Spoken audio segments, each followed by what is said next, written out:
전화고입니다. 아이폰 8 첫 영상 이후로 제가 가장 많이 받았던 질문이 아이폰 8으로 바꾸면 좋은가요? 뭐가 바뀌었나요? 그리고 만약에 바꾼다면 아이폰 8 그리고 8 플러스 중에 어떤 걸 사야 될까요? 라는 질문이었어요. 여기에 대한 대답을 하기 전에 그 전에 먼저 아이폰 8 요번에 좀 집중할 만한 스펙 크게 세 가지로 나눠봤는데요. 첫 번째는 AR 그리고 두 번째는 이 후면 글래스가 강력하게 지금 외치고 있는 나도 이제 무선 충전이 가능해 그리고 카메라라고 생각하는데 이 셋 중에서 하드웨어와 소프트웨어 이 둘의 협력을 가장 잘 확인할 수 있는 게 카메라 기능이라고 생각합니다. 그래서 프로 포토그래퍼가 아닌 사진에 재능이 1도 없는 하지만 찍는 걸 정말 좋아하는 제가 열심히 카메라를 사용해보고 다양하게 찍어봤어요. 핑크 뮬리 색만 보더라도 아이폰 8 카메라의 변화를 눈에 띄게 느낄 수 있어요. 8으로만 보면 사실 별다른 차이가 없는 듯 보였지만 이렇게 한 곳에 놓고 비교해보면 구름 낀 흐릿한 날씨임에도 불구하고 좀 더 밝고 화사한 핑크색을 나타내고 또 저의 얼굴을 자세히 보면 색 차이를 볼 수 있습니다. 직접적으로 받는 해가 없었지만 세븐과 비교를 했을 때 오른쪽 사진의 얼굴이 조금 더 밝게 표현되고 있어요. 그리고 아주 뒤에 있는 나무들, 오른쪽 사진에서 확연히 드러나는 좀 더 짙은 나무숲의 그늘과 하늘 쪽을 향해 있는 좀 더 밝은 초록잎을 볼 수 있습니다. 이번에 좀 흥미로웠던 것 중 하나가 이 사진을 보면 저희 엄마예요. 저희 엄마 뒤로 보이는 이 핑크 뮬리 조금 더 확대해서 보면 이렇게 이 사진에서 표현되는 어떤 핑크 뮬리의 부시시한 느낌? 강아지 풀 같은 촉감, 실같이 얇은 그런 질감이 느껴지는 것 같아서 저는 좀 흥미롭더라고요. 이 사진은 딱 보자마자 높은 색채로 유명한 갤럭시 S8 카메라가 떠오르더라고요. 이쪽 방향이 해를 받는 방향이기도 했지만 그래도 뭔가 아이폰에서 볼 수 없었던 색 표현 방식인 것 같아요. 어쨌거나 예쁘게 나와서 제 마음에 드는 사진 중 하나입니다. 사진을 찍어보면서 가장 크게 피부에 와닿는 변화 중 하나는 바로 오토 포커스입니다. 셔터를 누르고 찍힐 때까지 그 시간이 아주 쾌적하게 빨라졌다는 걸 느낄 수 있었어요. 특히 어떤 특정한 곳에 정확한 초점을 원할 때 일반 모드에서도 피사체에 터치만 하면 빨리 잡고 또 멀리 떨어진 후경은 자연스럽게 살짝 뭉개주는 아웃포커싱 효과도 쉽게 얻을 수 있습니다. 여기서 또 한 가지 흥미로운 거는 아이폰 8이 가지고 있는 색 표현인데요. 꽃의 색이 실제보다 조금 더 짙은 아이보리 색을 나타내고 있어요. 실제 꽃잎색과 같은 건 오히려 세븐인데 여기선 왜인지 이렇게 살짝 왜곡된 면이 있더라고요. 그리고 멀리 배경에 보이는 소나무 또한 그늘진 곳의 어두움을 더 극적으로 표현했고 제가 원했던 것처럼 인물 모드를 쓰지 않고도 후경을 살짝 날려주는 효과도 있습니다. 보통은 사진 찍을 때 멀리 있는 걸 극적으로 줌인시킬 경우 깨지게 돼서 퀄리티는 좀 포기해야 되잖아요. 이 첫 번째 사진은 한 2배 정도 그리고 두 번째는 정확히 4.7배까지 당겨서 찍었는데 깨끗하죠. 잠자리 다리 털까지 보일 것 같은 그런 사진입니다. 이거 역시 줌인된 상태에서 초점은 저한테 맞추고 카메라에 가까이 위치한 단풍잎은 오히려 살짝 날려버렸어요. 실제 저의 위치는 이 정도였어요. 멀리 위에서 아래로 내려 찍은 사진인데 이번엔 반대로 초점을 가까이 있는 단풍잎에 맞췄습니다. 인물 모드가 아니더라도 거리만 충분하다면 이렇게 살짝의 아웃포커싱이 있는 사진을 쉽게 찍을 수 있습니다. 이번엔 움직이는 순간을 얼마나 잘 캡처할 수 있는지 궁금해서 찍어본 사진인데 먼저 이 사진은 7과 8의 차이가 또 눈에 띄게 보이는 결과물이라서 보여드리고 싶었습니다.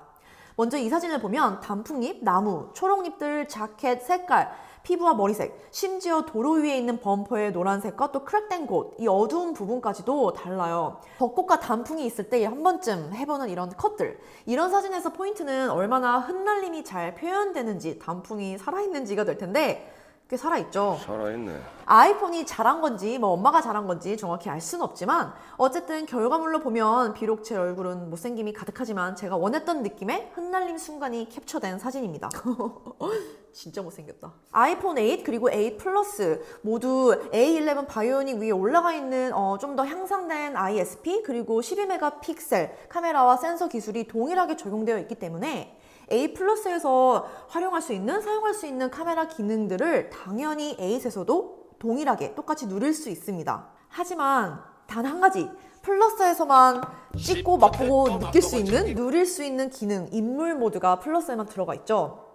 이번에 인물 모드가 조금 더 좋아졌는데요. 전경은 조금 더 선명해지고 또 후경에 날려주는 효과는 더 드라마틱해졌습니다.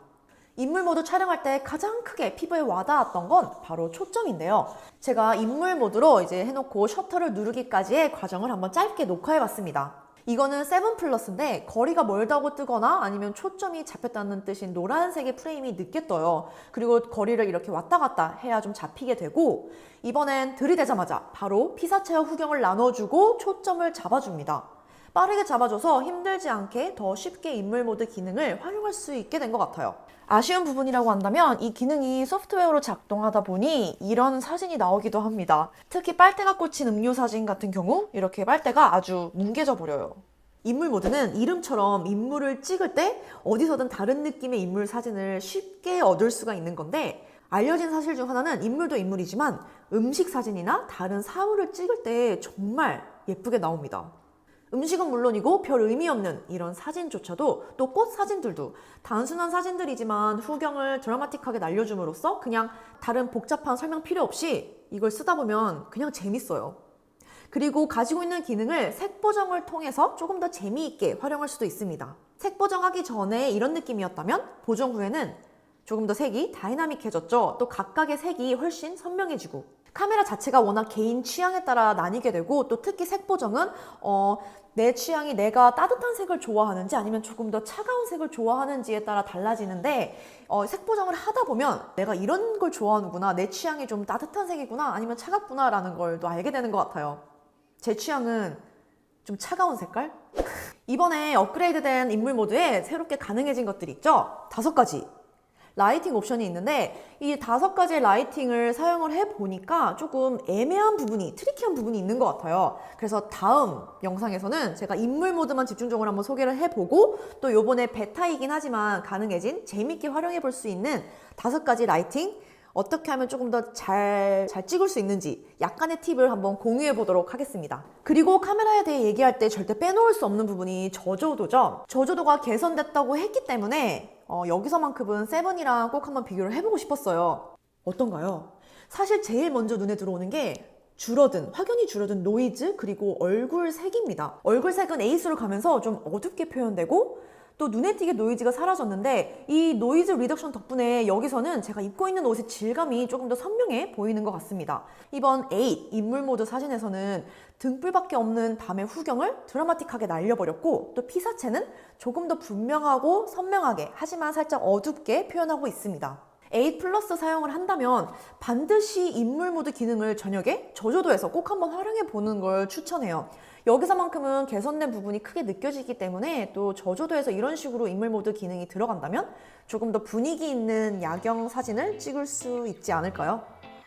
그럼 이제 다시 제가 처음 받았던 질문으로 돌아오자면, 제 생각은 7과 8 차이가 크게 나지 않아서, 그리고 또 7과 7 플러스가 가지고 있는 카메라 기능이 이미 꽤 괜찮기 때문에 7에서 바로 8으로 넘어올 경우 변화가 크게 와닿지 않을 수 있습니다. 그래서 그런 분들한테는 비추천입니다. 또 중요한 부분인 약정이 채 끝나기도 전에 또 새로운 폰으로 옮겨야 된다는 건 분명히 부담이 될 거기 때문에, 하지만 제일 추천하고 싶은 경우는 6와 6S 유저들.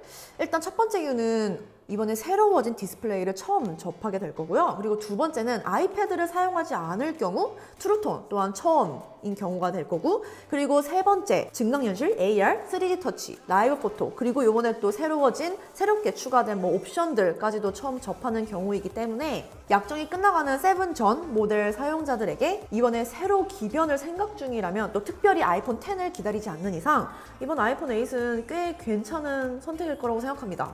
또 플러스를 선호하진 않지만 너무 커서 사이즈 때문에, 그런데 카메라 기능 때문에 플러스 사야 되나 이렇게 고민하는 분들이 분명히 있을 거예요. 8과 8 플러스가 가지고 있는 모든 카메라 기능은 동일하지만 딱 한 가지, 제가 정말 지금 현재 뽕을 뽑으면서 사용하고 있는, 거의 오버해서 하루에 100장 이상 찍고 있는 인물 모드가 있기 때문에, 그래서 8과 8 플러스 사이에 고민을 할 때 중요한 기준이 되는 거는, 생각해 봐야 될 거는 딱 한 가지인 것 같아요.